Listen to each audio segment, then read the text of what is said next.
Viral video aksi yang dilakukan anggota Polsek Grobogan. Polres Grobogan menggendong seorang lansia melewati jalan yang curam dan menanjak dengan menggendong seorang kakek menuju tempat ibadah. Ternyata kakek tersebut kesulitan saat menuju ke gereja karena kondisi jalan yang curam.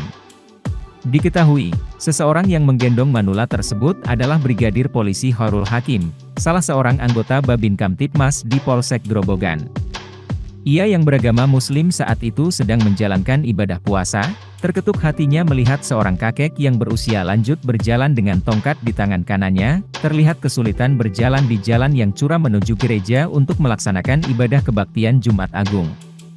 Menurut penuturan Kapolsek Grobogan AKP Chandra Bayi Septi menuturkan, Brigpol Khairul Hakim saat itu sedang melaksanakan tugas pengepaman di gereja itu, kemudian mendatangi kakek yang belum diketahui namanya tersebut dan menggendongnya menuju ke gereja.